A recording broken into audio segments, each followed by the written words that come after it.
Hello, everybody, and welcome back to another Victory Green Hour as the Philadelphia Eagles defeat the Green Bay Packers 22-10 on Wild Card Weekend, as we await our opponent for the Divisional Round, which will be on Sunday at 3 p.m. at Lincoln Financial Field between the Eagles and either the Vikings or the Rams, who are about to play in about an hour and a half or so. I'm your host, LG Rell, and as always, I'm joined by my co-host, Connor Donald. Connor, what's up, bud? Well, I mean, it wasn't pretty, but it's a win, and a win's a win. I'm gonna piggyback off of everything that Saquon Barkley said. It's up to the media to have an opinion, but they're gonna do a win's a win, and they're gonna do whatever it takes to win. So now, hopefully, things get better for next week. But it'll be interesting to find out who we get tonight. It could really go either way. So, yeah, it was. It wasn't it wasn't great, but honestly, this time of year, I don't care if it's a 3-0 win, 3-2 win, 40-0 win. As long as you get the win, it's all about surviving, and it's all about surviving and advancing to the next round. Before we jump further into the game, as always, follow us on Twitter at Kelly Green Hour. Follow Connor on Twitter at Connor10. Follow me on Twitter at LJHero54, and follow the Eagles Pinpool Network on Twitter, YouTube, and Facebook at Eagles Pinpool Network. And if you're joining us live, let us know your thoughts in the comment section on the game. Who was the player to watch? Thoughts on Jalen Hurts. As Party on Broad says, when it comes to the Nakobe Dean's injury, yeah, it sucked because he's been playing really well, and when he went out, something we'll discuss, the Packers started throwing the ball to Josh Jacobs against Oren Burks, and I don't like Oren Burks on the field for a long time because he will definitely be exposed. So it doesn't matter who we face in the next round, whether it's the Aaron Jones and the Vikings, Kyron Williams and the Rams. They're gonna try to match up Oren Burks on the running back, a tight end, and they're going to take advantage of that, and that's what the Packers were able to do. But fortunately for the Eagles, 10 other players on the defense, were able to do their job, and they only held the Packers, who came in averaging about 27, 28 points a game, to 10 points. Man, this defense is really good. Now, we could say maybe the Packers are a little overrated. Like all the good teams that they played, they lost twice to the Lions, they lost twice to the Vikings, they lost to the Eagles twice now. The best team they beat was the Rams, I guess, maybe. But excuse me, yeah, it was a fast start. I had mentioned on Friday that be prepared for the slow start. The Eagles were going to come out rusty. Well, they actually came out and got a turnover right away. Were able to score. Jalen started 6 for 6, and then he couldn't hit the broadside of a barn with a pass. But I'm not at all concerned about the way the passing game and the way the offense moved. They won by 2 scores. They won by 12 points. And you could obviously see that A.J. Brown was not healthy. Like, he may have been more of a decoy than anything else in the game. He had 1 catch for 10 yards, 3 targets. But I think you could have saw the limitation. We didn't see the burst, the speed, on the fake tush push play on 3rd down when Jalen threw it, to A.J. Brown. He usually has that back end speed. He didn't have it there. I really do think that he was laboring out there, and I give A.J. a world of credit of just going out there and toughing it out and doing what he needed to do. He made a great block on Dallas Goedert's touchdown. Starting on the offensive side of the ball, I'm going to start with A.J. Brown. He deserves a lot of credit for being out there, toughing it out, and doing what needed to be done to help the Eagles come away with a win. Yeah, definitely. I mean, you could definitely tell that A.J. Brown and even Jalen Hurts, they just didn't seem themselves. And I mean, this was kind of to be expected with Jalen Hurts. I was fully expecting that Jalen Hurts was going to be a little rusty. Did I expect it to look maybe as bad like as it did? maybe not so much, but I guess that he didn't really have to be any better than that because, Saquon Barkley went off for over 100 yards again.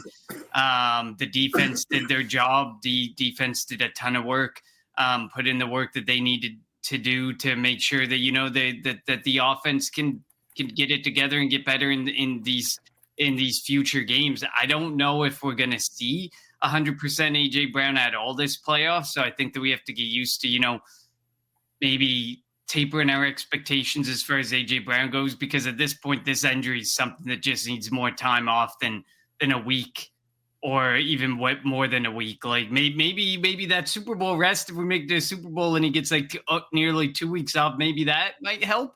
But ultimately, I think that AJ Brown just kind of needs the offseason to heal this injury. So it'll be interesting to see what else AJ Brown's able to do, because if he continues to perform like he did in this game, then teams won't fall for the decoy AJ Brown. Of course, if you give the opportunity for AJ Brown to get open, he's still going to do something. He's still going to hurt you, but maybe they don't have to put as much attention his way. But I mean, it was also nice to see, the ancillary pieces, Dallas Goedert and Jahan Dotson get get those touchdowns. Dallas Goedert's touchdown run was just a thing of beauty. That stiff arm he just carried that guy with the stiff arm. It was such a nice touchdown. And then Jahan Dotson's like that when you look at videos from what Jalen Hurts saw or behind Jalen Hurts, that offensive line on that specific play was unreal. He had easily 5+ seconds on that play, and he found Jahan Dotson in the back of the end zone. Pretty high stress situation. I don't know. I wasn't fully confident that, as soon as it was Jahan Dotson that it was going to be caught, but ended up making the catch. He ended up making the play in the back of the end zone. And I mean, Devontae Smith, he was good, but obviously, good, not great. AJ Brown, definitely not himself. To have those ancillary pieces step up was definitely huge for this offense. It was, and I do think, going back to Jahan Dotson, maybe that game that he had last week, even though it was against the Giants and, it wasn't that, and it was with other backups on the offensive side of the ball, maybe that gave him some confidence to kind of just remind him that he was a first-round pick for a reason. And he's able to make plays in the NFL. So, it was good to see. And the one thing about that play, that touchdown pass, Jalen didn't bail out of the pocket. It seemed like he wanted to. He had some happy feet in there, but he realized, dude, I have so much time. He could have baked the cake back there. It was crazy how much time he had. And then the throw he made to Dotson was awesome. And I started getting worried, though, because the Eagles had 3 turnovers and only got 7 points off of them. And I was like, this is going to be like the Green Bay first game when the Packers turned the Eagles over deep in their own territory twice, and they only came away with 6 points. And the Eagles were able to win that game. And I thought, you're leaving too many points on the board, on the field, and maybe the Packers are going to finally find rhythm, get going, and maybe that they'll might put on an onslaught and be able to take over the game. But they weren't. Yeah, and the Eagles defense deserves a lot of credit for that, because they, talk about a physical game. They were physical from the onset. Oren Burks tackle on Nixon on the opening kickoff. Nolan Smith had Cameron, I think his first name is Cameron Tom, the right tackle for for the Packers, who is considered one of the better tackles in the league. I mean, Nolan Smith had his way with him for a lot of the day. Had 2 sacks. His first sack, he just went inside, outside. It was such using his speed. It was crazy. And, we've talked about it, how when he was the luxury pick for the Eagles, because he was the second of the first round picks when they took Jalen Carter last year. And then people started throwing around the B word because he wasn't producing right away. And then when you compare him to some of the other players that were picked after him, Brian Branch, Joey Porter Jr., there are players that of position of need for the Eagles that they could have taken, and people were like, man, maybe if they kind of shouldn't have taken Nolan Smith. But Nolan Smith is showing the type of player that he was at Georgia. And if we can get that guy, And it's kind of been like this for the entire defense and for the entire team. Ever since the bye, he's been outstanding. And as has the entire defense, being the number one ranked defense in the league. But he deserves a lot of credit because, he put in all the work, and I think this is where having Brandon Graham in the room helps you. You don't let the outside noise affect you, because Brandon Graham, obviously, when he got drafted and he didn't start off so hot, there were a lot of people saying a lot of things. Same thing was being done for Nolan Smith. He blocked out all the noise, and he just went out there, did work, and it's showing out on the field, and he has become one of the better pass rushers for the Eagles. Yeah, definitely. He was my player to watch for this game. I basically said it was the front five, whoever was going to, those guys, players that were going to be focused on rushing and putting some pressure on Jordan Love and making Jordan Love make mistakes, which he definitely made a lot of them. But I mean, I did not expect Nolan Smith to have arguably his best game of his Eagles career in this spot, and in such a big spot too. Like, it was such a much needed game for Nolan Smith to just continue to build that confidence. I get it. The Packers were depleted. The Packers were absolutely, if all the injuries didn't happen to the Eagles win the game, we don't have to worry about it. But I mean, who knows? Like, every time, and this goes back to the fact of how physical the defense was. They came to play, and almost every second or third play, there was a Green Bay Packer being taken off to the sideline with some help from somebody in the training staff. That's just that is just a team that is downright physical, wanted to win, wanted to do everything in their power to be part of a big win. And I mean, I would say that this defense was far more important to this victory than the offense. It was massive, everything that they did and how good they were.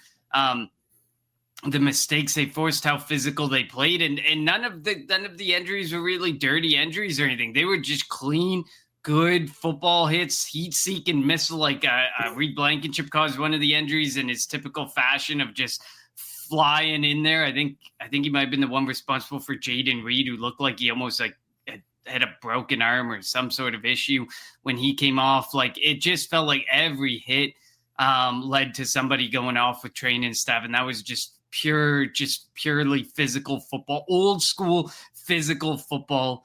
Party on Broad says Nolan Smith is kind of evolving into Hassan Reddick light.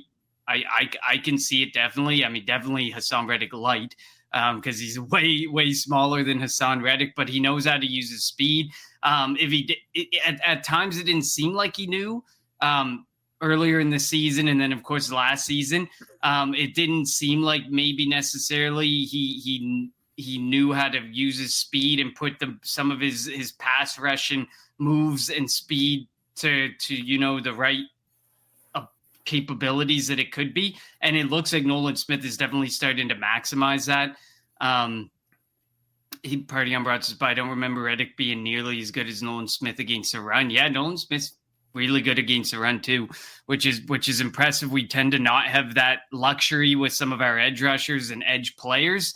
It feels like they're good at maybe rushing the passer, but not necessarily against the run, or it feels like they sporadically play, like, kind of like Josh Sweat. Like that was one guy, like if you think about that whole game, like Josh Sweat was someone you didn't see, you didn't hear his name. You really haven't heard his name a whole lot at all over the past, month at least. So it's definitely good that Nolan Smith has been able to step up in that spot, but this defense was just so impressive.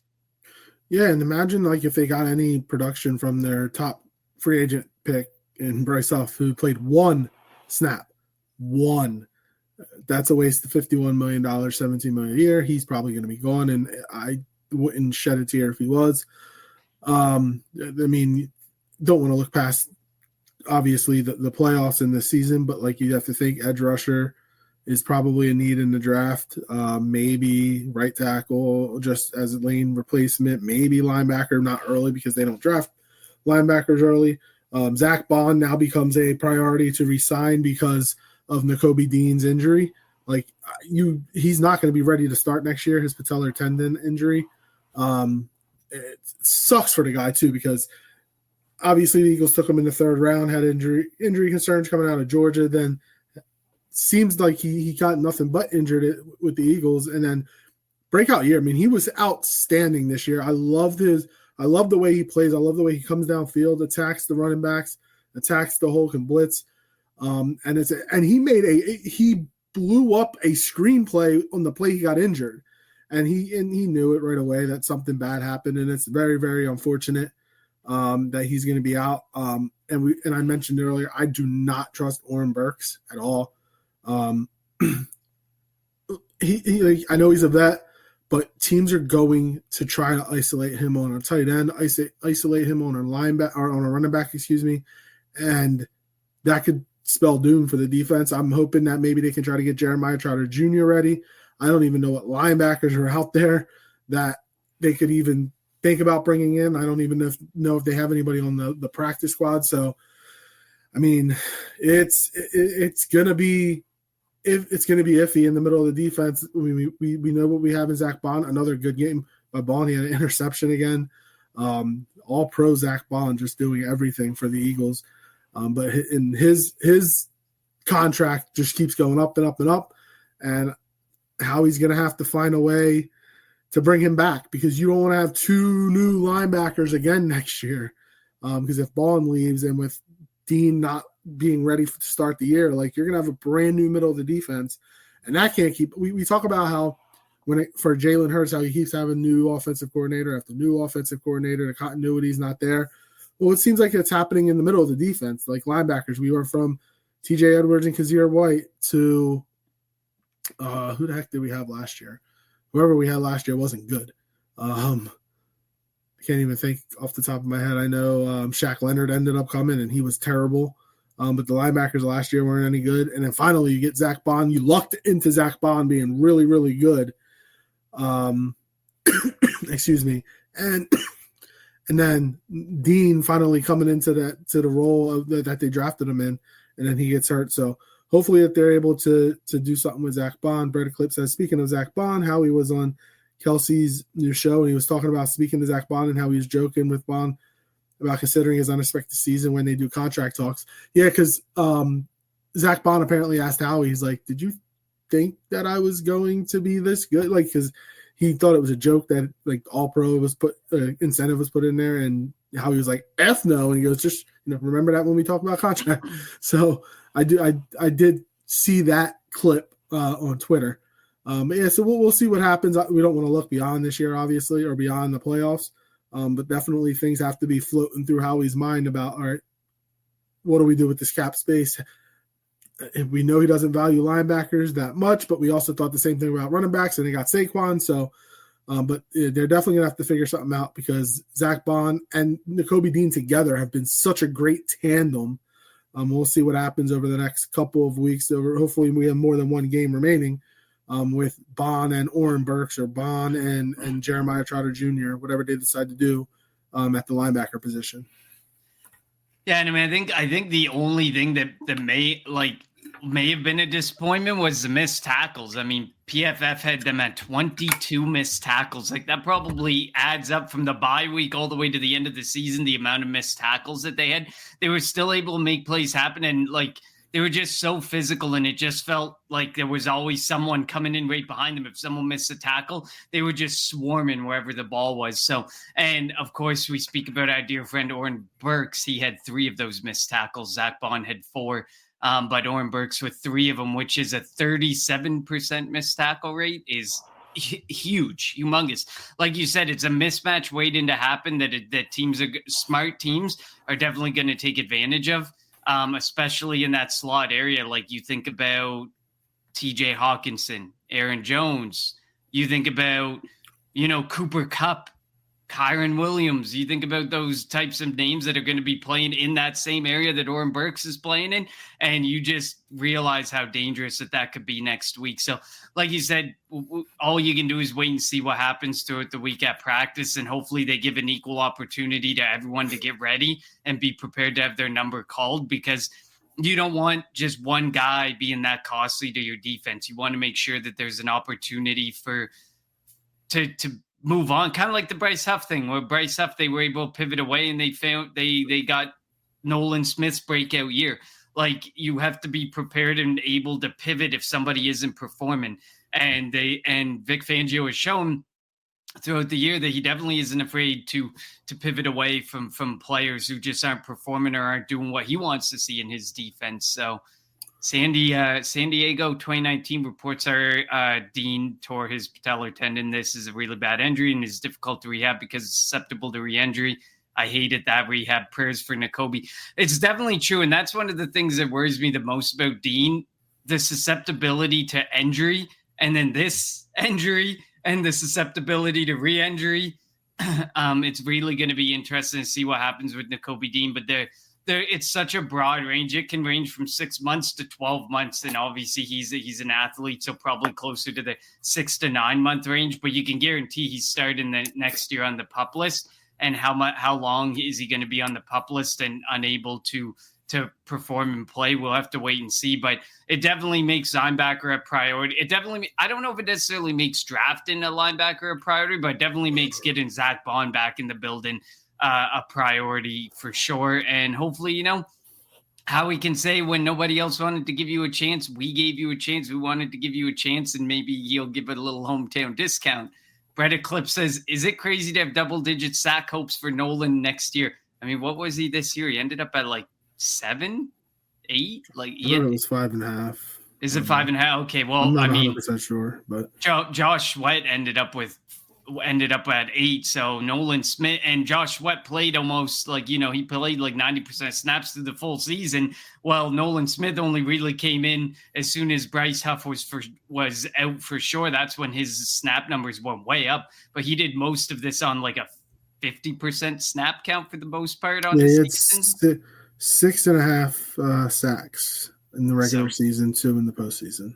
Yeah, so double digit sack hopes definitely could definitely be there. I mean, when you look at where those sacks happened, the majority of them happened coming down the backstretch of the season. So it's not crazy at all to think about that. It's definitely something that, if there's an over under out there, taking Nolan for the over is something to consider. And it'll be interesting to see what they do at the edge position anyways, because you speak about Zach Baum, but we got Josh Sweat, who's going to be a free agent. Do you really want to bring Josh Sweat back?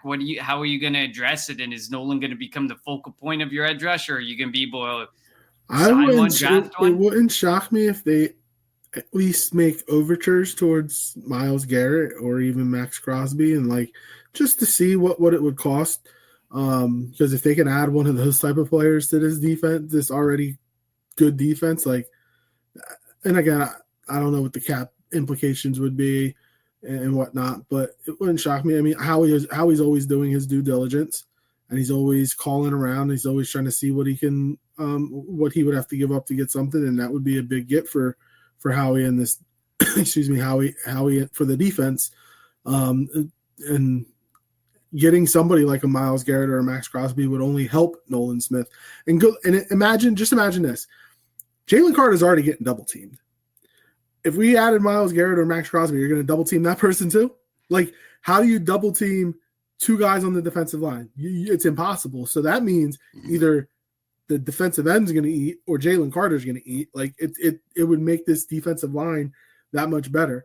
And then that would help the linebackers out, depending whoever they are, and then the secondary, which is already very good, and young and fast. They're just going to get better. I was talking about, Slay, I think, is a free agent. I would bring him back, not as a starter, but as the veteran presence in the in that cornerback room, and let him be the third guy. Let Quinyon Mitchell obviously starting on one side, and maybe Isaiah Rodgers or Keely Ringo on the other, with Cooper DeJean in the slot. And then you have Slay, who can be the backup to either Q or whoever the other guy is. He doesn't need to be a starter. I would love – now, he had a really nice interception. He ran the route for the receiver on his interception yesterday.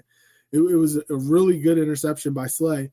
And I think having him around the team, having him around the young guys could only help this defense. Yeah, definitely. And I mean, we've done all this talking and we haven't even talked about Kenyon Mitchell got his first interception. I mean, I'm shocked they didn't throw a flag on Zach Bond though, because that was a pass interference. It definitely wasn't, and I kind of think that the reason it didn't get thrown was just because they knew it wasn't a catchable ball. But it's rare that you get that, in your was favor. trying to come back. It was underthrown, but he was trying to come back. They usually throw a flag on that.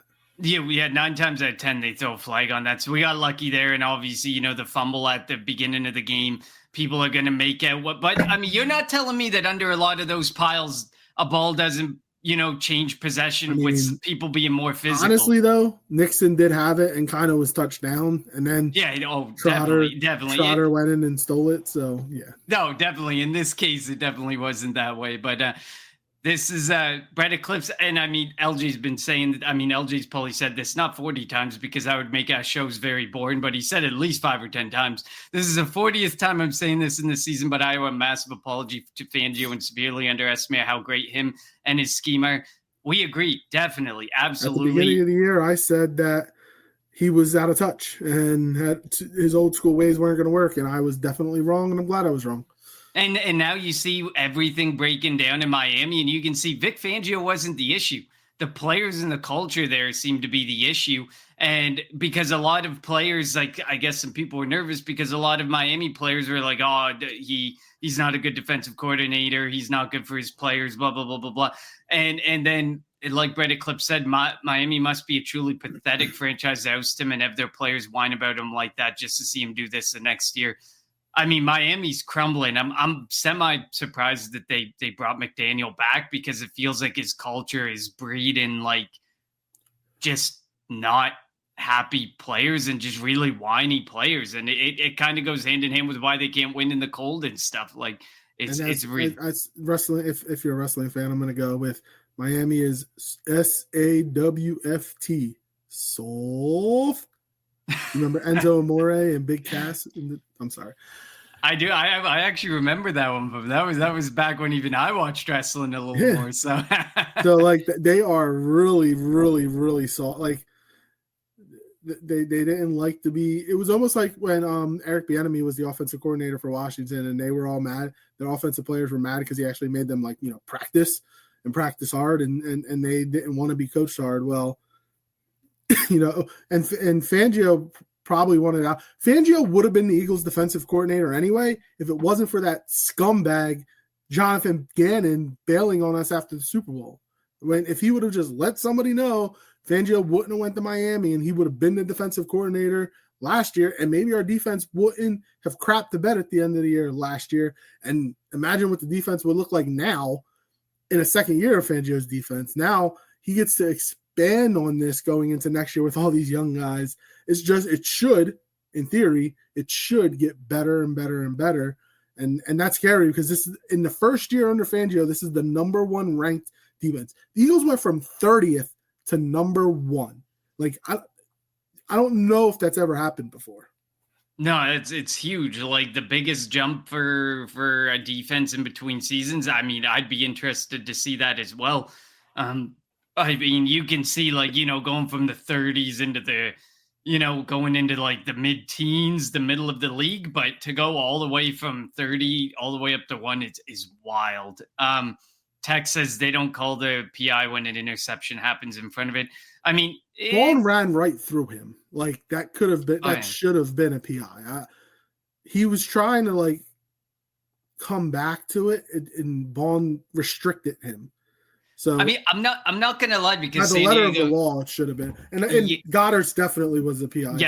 Yeah. So San Diego 2019 says being that they didn't call PI on 33 all over Goddard's back, I don't mind the no call for Bond. I'm gonna give the refs credit on one thing. They did call they did throw a fair amount of flags. I think it ended up being like 14-ish between the two teams, but they let the guys play for the most part, and you're not seeing that they. I don't believe the referees influenced the result of this game like we've seen in some other games this season where it's clear that there was an influence on the decision based on some calls that referees made at certain points in the game. I don't think that if you add some of these calls into the mix that it was really making a dramatic difference. That was Jordan Love's final hurrah Hail Mary and instead you put them on the 1 yard line, still needing to score twice. Was it really going to make a difference on the game? Probably not really.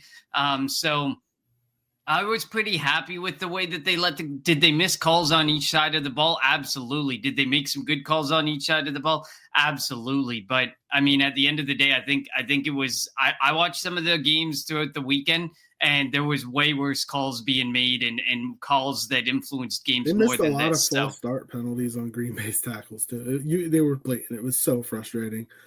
Tex Quentin says maybe Fangio benefited from a fresh start and a better team, and he's a big Phillies fan. So he started his coaching career in Philly and with the Philadelphia Stars in the USFL. So this is where he wanted to be, and this is where I don't foresee him going for a head coaching position. Like at his age, he kind of want to finish his career here, and hopefully we can get a nice transition from him to whoever the next defensive coordinator could be, and kind of keep everything if the defense continues to play well. But yeah, I mean, this is, again, I said it, Fangio would have been here after the Super Bowl year if Gannon didn't screw the Eagles over.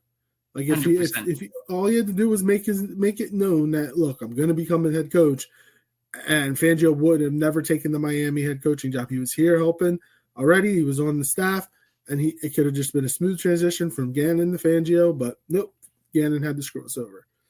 Brett Eclipse says, alternatively, conversations might need to be had about Kellen Moore, who, speaking of, is apparently being strongly linked. Good. Let him go. So this would end up making it. When it came to the passing game, it felt like it was all vertical stuff. It took a bunch of routes, a bunch of patterns that were taking long developing, and there were only a couple of plays that Jalen was able to get the ball out quick, but a lot of them were all like, let's try to get the ball down the field. And I did not like that one bit, especially with a quarterback coming back missing 3 weeks, coming back off of concussion. Let's get short, quick passes to get them in the rhythm, which I felt like they did early, but then everything seemed like it was going downfield. Yeah, the whole strategy of that game, the whole play calling seemed so off after like the first, really was more like the first couple of offensive possessions for the Eagles. It just did not look like, it looked like such a weird game plan for Jalen Hurts. It did not look like the Jalen Hurts game plan that you had been calling all year in favor of it. Like it felt like it was for a pocket passing quarterback like a Dak Prescott or Jordan Love. And Party on Broad said earlier, Kellen Moore's game plan was mind-numbingly bad yesterday. It's so frustrating. It was. He's done a good job as a play caller for the most part this year. This had to have been one of Kellen Moore's worst. Did he think he still had Tanner McKee throwing the ball? This was Jalen Hurts coming back, and maybe it was meant to protect Jalen Hurts from running the football by making these long developing plays. That he had to throw the football and not leave the pocket and abandon the pocket.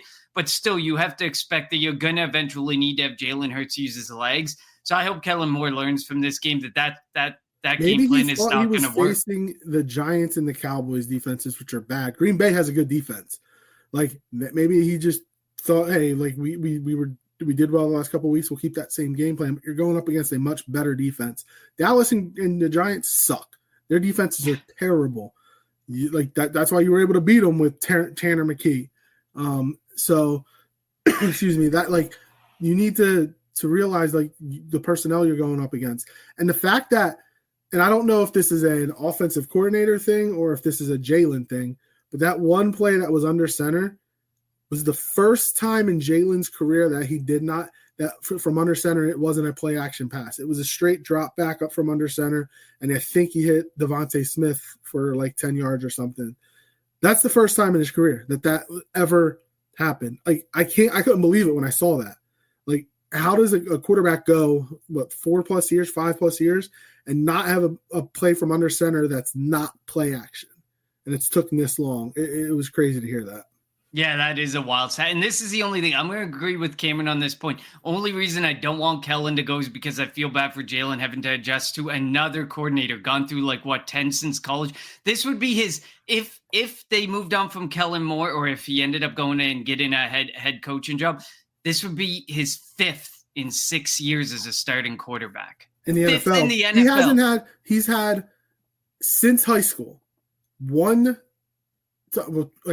go 2 years, I guess, that he's had the same. And that was Shane Steichen from 21 when Shane Steichen took over about halfway through the year to 22 when we went to the Super Bowl. Like, so I agree. Like, if Kellen Moore can come back or does come back, having that continuity on the offense, and maybe you can expand on some of the stuff that he does offensively, that would be good for Jalen. But I think Kellen Moore is good as gone. I think he's going to be the Dallas head coach. Like, let's be honest. Who can put up with Jerry Jones? I don't think Deion's going to want to do it. Ben Johnson's not going to want to do it. And Jerry's going to want somebody that he can puppet, and I think that can be or will be Kellen Moore. Yeah, and I mean, they missed the boat, obviously, on interviewing some people because they waited and were trying to negotiate with McCarthy, and they couldn't agree on the length. So obviously McCarthy probably wanted like 5 years, and they wanted to go with 2 or 3 years. They wanted him to prove himself more. And he said, I got teams interested. I had people requesting me for interviews, and he rejected it. So, but I agree with you. Kellen Moore seems like more of the fit compared to some of the other guys. Like Ben Johnson wants more control in an organization. They missed out. They wanted to interview Johnson and Glenn, but Johnson was never going there. Johnson would never go to Dallas, other than the aspect that it's, Dallas, the most valuable football franchise in the NFL and blah, blah, blah, blah, blah.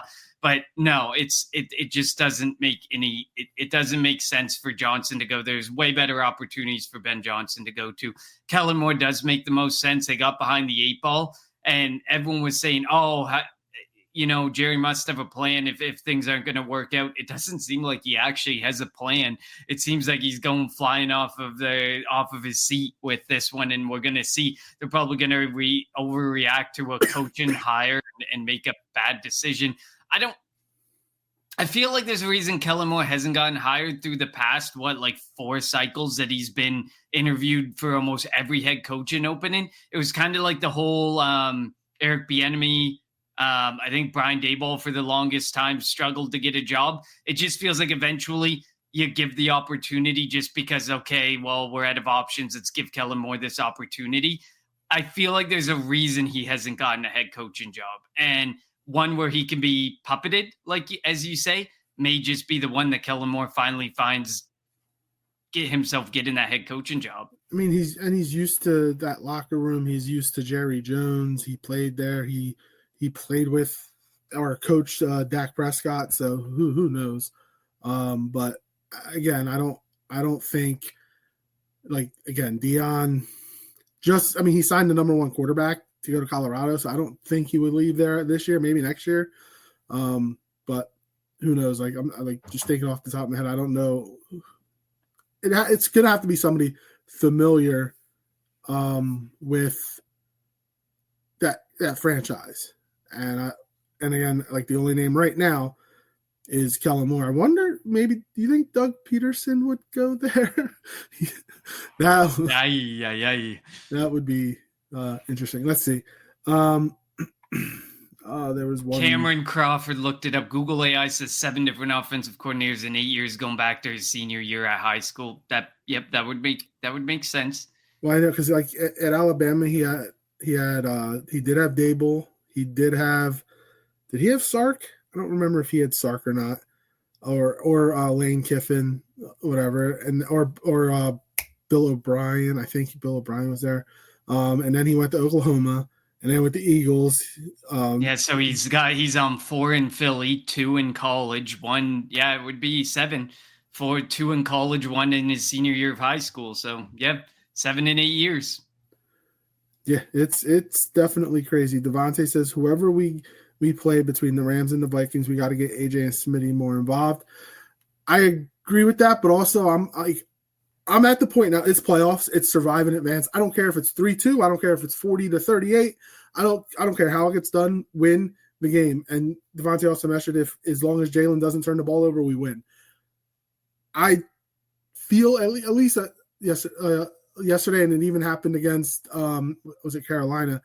Sometimes Jalen gets gun shy, and he doesn't want to turn the ball over. It felt like it was kind of pounded into him, hammered into him. Look, don't turn the football over.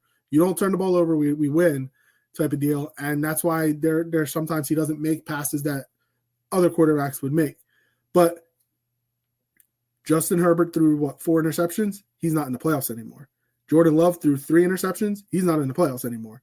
I don't care what Jalen does. And I do think Jalen will be better next week. Like, obviously, coming off of a concussion, he kind of just had to get back into the rhythm, get back into the motion of it. And he's back in the next game speed. I also don't think that whatever defense they're going to play next, whether it's the Rams or the Vikings, is going to be as good as Green Bay's. But I do think the Vikings defense is going to be Brian Flores is going to bring the house. So I hope that Kellen Moore, like on the Goddard touchdown pass, the Packers had seven guys at the line of scrimmage and brought all 7. And I love that they finally had the outlet. They had the quick play, get the ball into Goddard's hands and let him make a play, and he scored a touchdown. Almost didn't end up a play at all because the pass was way off. It wasn't a great pass, but I want to see more of them.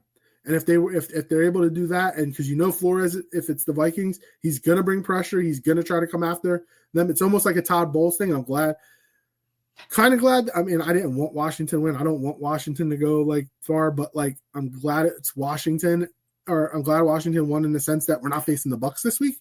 But Flores could kind of be like Bowles in that matter, that like he might not be the Jalen Tamer, but like he's going to bring pressure and he's going to force you to make up your mind really quickly, make your mind up quick and make a play. Or, and if that happens for a quarterback that's not used to making plays quick, that can force turnovers potentially.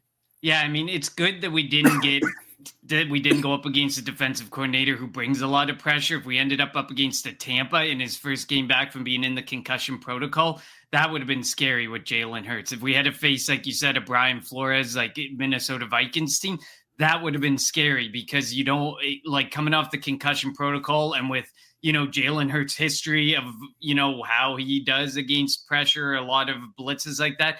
You didn't want that type of scenario. So I guess from a player's perspective, the Green Bay Packers have a really good defense and they were missing Jair Alexander for one. So like they were still missing a really top player. But from a strategic scheme standpoint, it was the right matchup for Jalen Hurts to get comfortable and get back into a game speed and game rhythm. Devontae said the passing game got to be quicker and Jalen needs to release the ball a lot faster. Definitely, we talked about that. We talked about Kellen Moore's play calling. It was really not that great, especially for Jalen Hurts. In any case, Jalen Hurts throwing a deep ball like that or just long drawn out plays. It just isn't something that Jalen Hurts is good at doing. So definitely agree on that point. Reddit Clip says, who are we rooting for tonight? Rams are probably the easier opponent, but we're 4-0 against the Vikes in the playoffs, and 3 of those times we went to the Super Bowl afterwards. You're on mute. My bad. Before so I'm trying not to have my cough go over. Before we finish off, we'll give our quick prediction for that. So we'll answer that question. We'll answer before we head off within the next 5-10 minutes. Definitely.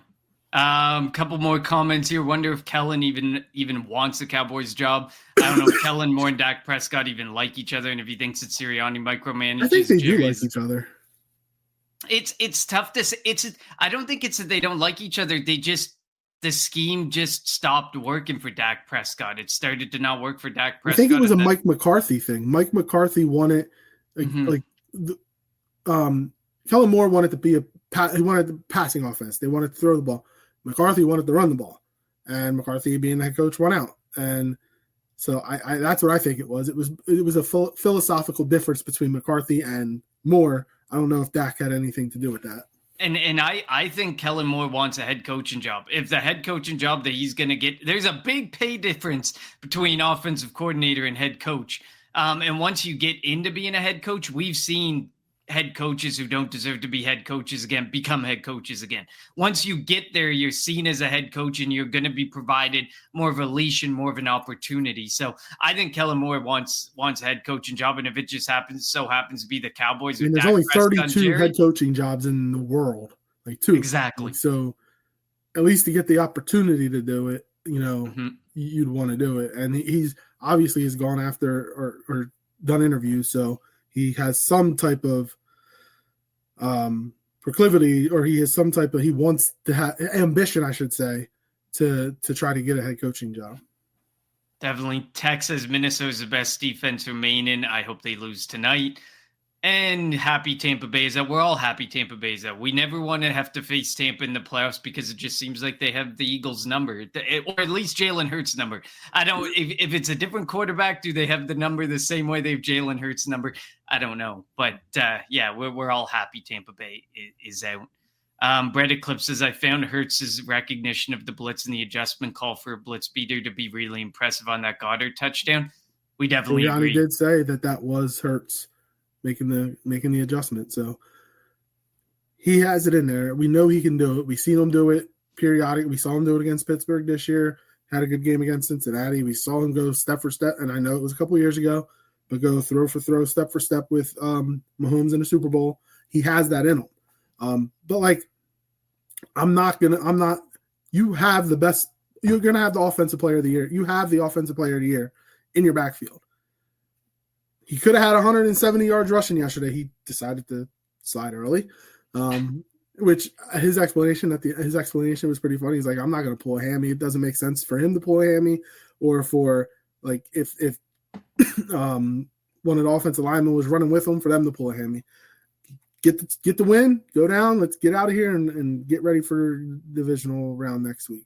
Agree. You could tell that Green Bay was getting chippy too, and you didn't want to put yourself in any situation because another play, like, a point after, a kickoff, like those types of plays are just setting yourself up for Green Bay to go over the top, and you definitely don't want that. So. And when they I think it was number 93, I forget what his name was. It was for Green Bay, but when he threw down and had that penalty, he threw down Saquon. First, it was Jalen that got in his face, and then you saw 3 offensive linemen come up. Like, this team, it's the brotherhood, the camaraderie with this team is so much different than last year. Like, this team enjoys being around each other.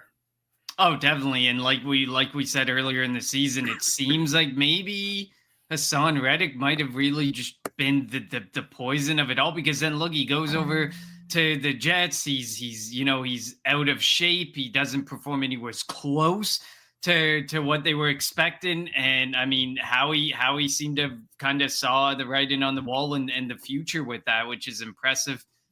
Cameron says Prescott was upset about him leaving. It was him and McCarthy, just like you said, LJ. The philosophical difference between Kellen Moore and McCarthy's offenses and how they wanted to call plays. And we all know McCarthy wanted to be the play caller again. Let's just face it. He lied to Jerry Jones, talking about how when he was on his little sabbatical after he got fired from Green Bay, he was in the lab looking up all these different offenses, and his offense was still stale. Everything was still the same. He didn't adjust. He lied about it. And if he's gonna go and be the Bears coach, let him stale up that fraud Caleb Williams as well. Brett Eclipse says, this reminds me of Trent Williams throwing hands with Eagles players toward the end of the Niners game, getting demolished. He tried to go after who was that? Was it Nakobe that he tried to go after? And then Ndamukong Suh came up and he was like, I don't want nothing to do with you. Like, he was trying to go after somebody smaller than him, and then Suh came up to his face and he's like, yeah, I'll back up. I ain't gonna do anything. Again, Trent Williams is, talk about a fraud of a player. Trent Williams, he's such a he can only pick on somebody smaller than him, but when somebody his own size comes at him, he's a little punk ass bitch. So, any other final? Jordan Love is. I like Jordan Love. He's a bit overrated. Obviously, did you hear Ron Jaworski said? Ron Jaworski had said that last week. That he's like, he literally called Jordan Love overrated, and I was shocked that I was shocked that Jaws would say that about Love. Like, Love, I don't think he's like a top 10 quarterback, but I don't think I didn't know if I would use the word overrated, but again, like he hadn't thrown an interception in over 170 passes, and he threw 3 against the Eagles. Like, this Eagles defense is really good.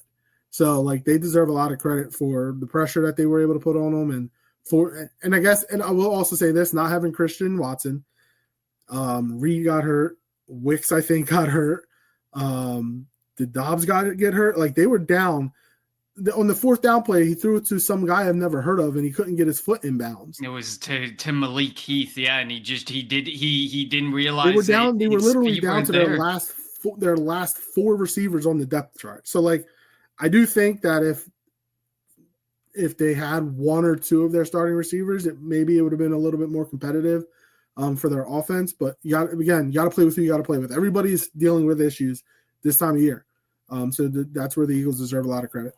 Yeah, I mean, I think we have to remember, because I think that the Green Bay Packers sometimes they get, like, they lost to some of the best teams, but they're also the youngest team in the NFL. Still, the average age of this Green Bay Packers team is like 25 years old, 26 years old, exactly. So I think we have to remember, like, get in some, and it's great that you have that core, that youth core, but I think Green Bay's sticking to that core youth and hoping that they all just develop without much of a veteran presence. And I think that it would do them a lot of justice to bring in a veteran wide receiver, maybe a veteran offensive lineman, a couple veteran defensive players, not to take away from them, but Devontae Adams is going back. Oh, well, get him away from get him away from Aaron Rodgers, and then the whole environment that was going on in Vegas. Like he could, I don't necessarily believe he's a problem in a locker room. So I mean, there's a chance, like, the right guys in place who don't really have big egos that are willing to help this Green Bay Packers team go to the next level.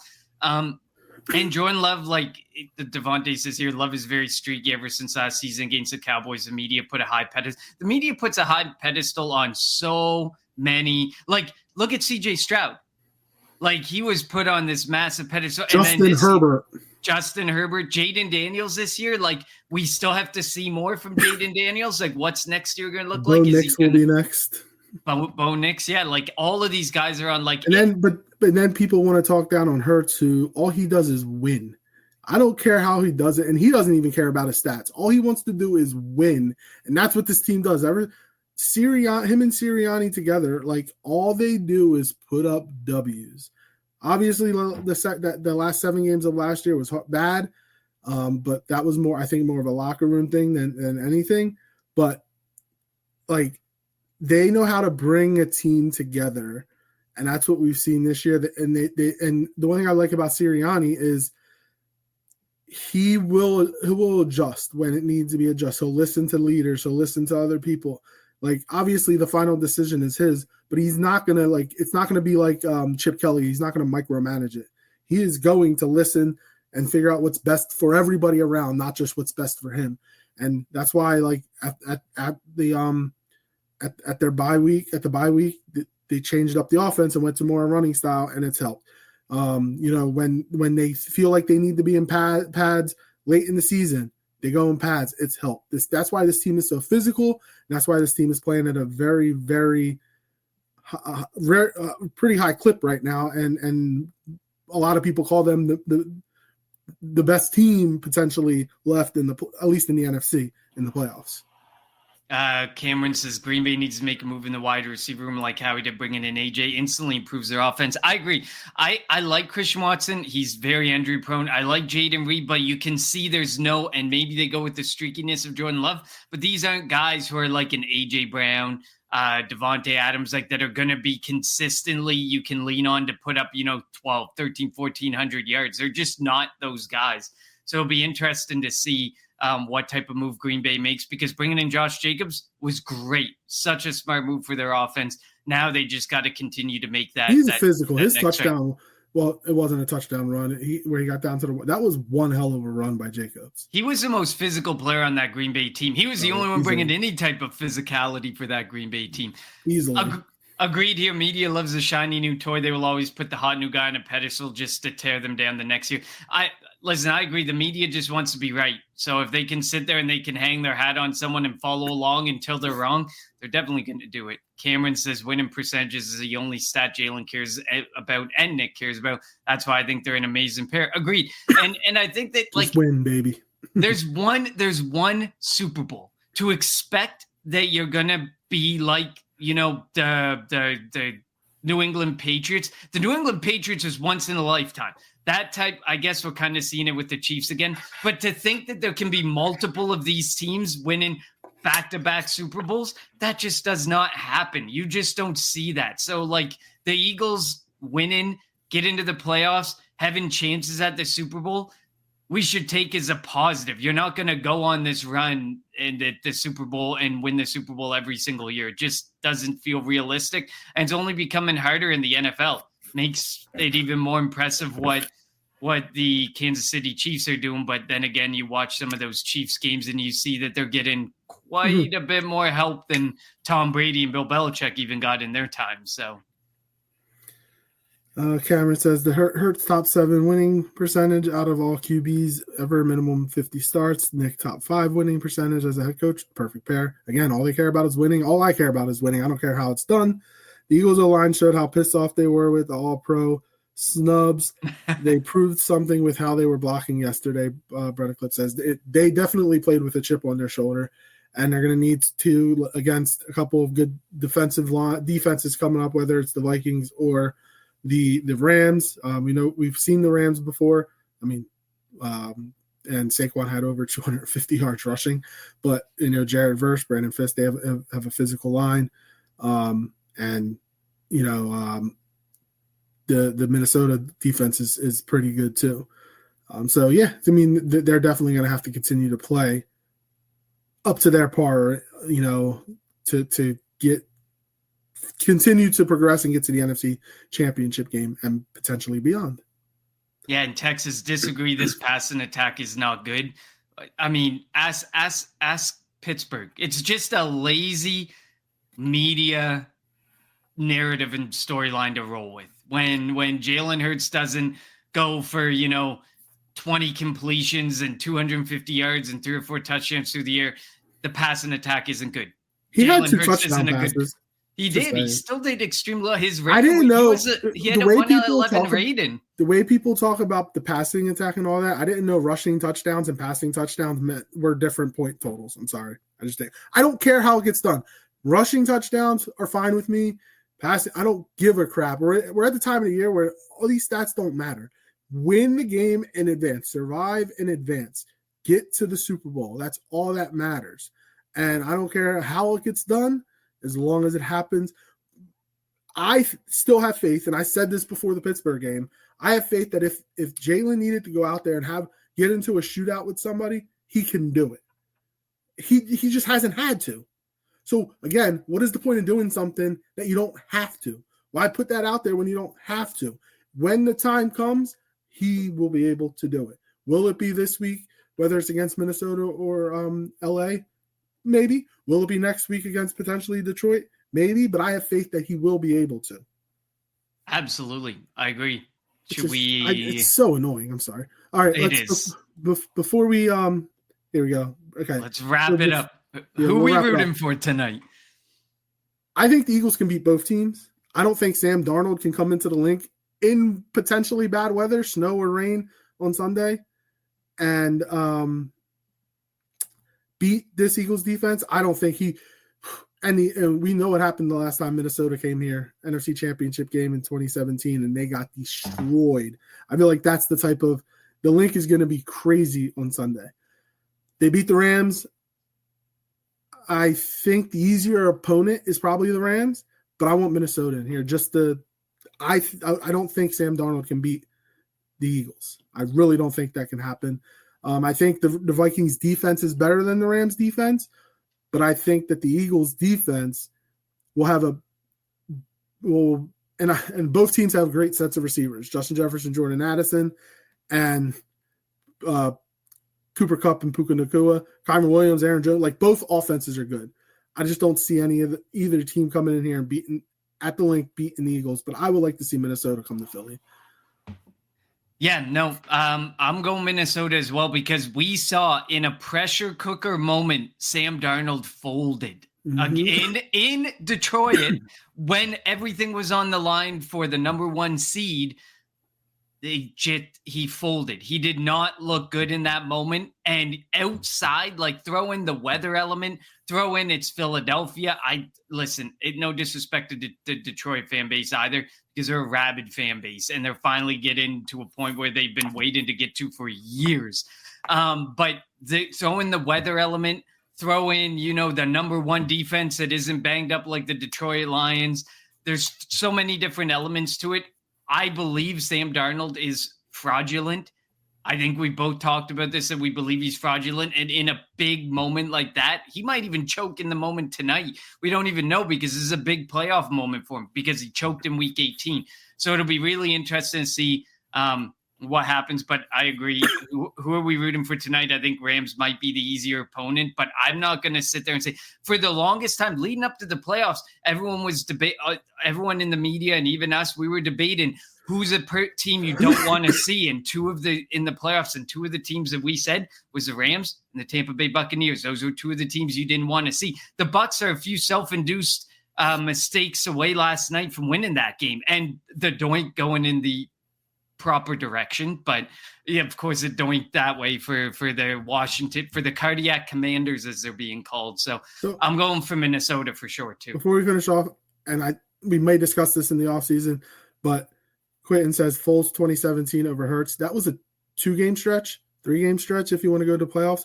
I will say one thing though. If Foles had to start that entire season, the Eagles aren't the number 1 seed, and the Eagles do not win the Super Bowl if Foles starts from week 1 on. Carson Wentz is the reason we got the number 1 seed. I'm going to leave it at that. Hurts has played this pretty much this entire season minus the last 3 games. He'd been a number 1 seed and has gotten to the Super Bowl as a starter for a full season. So, look, it's not a hot take that Foles' 2-game stretch, the NFC Championship game and Super Bowl, which is probably the greatest 2-game stretch in franchise history, almost maybe NFL history. Who knows? I was going to say, that's NFL not a hot maybe. take. But Hurts, when you want to take a full encapsulation of it, Hurts is better than Foles. He just had a great stretch. So I'm going to leave it there. We'll see what happens over the next couple of weeks. If we have that discussion in the offseason, we have that discussion in the offseason. But the Eagles are off to the divisional round, and they'll face the winner of tonight's Minnesota-Los Angeles Rams game. Connor and I both think we'd like to see Minnesota come to Philly. Sam Darnold is not winning at the link. As always, follow us on Twitter at Kelly Green Hour. Follow Connor on Twitter at Connor10. Follow me on Twitter at LGRL54. And follow the Eagles Spin Pull Network on Twitter, YouTube, Facebook, wherever you get your podcasts at Eagles Spin Pull Network. And subscribe, rate everything on the Eagles Spin Pull Network. For Connor, I'm LJ. Thank you all for tuning in to the Kelly Green Hour.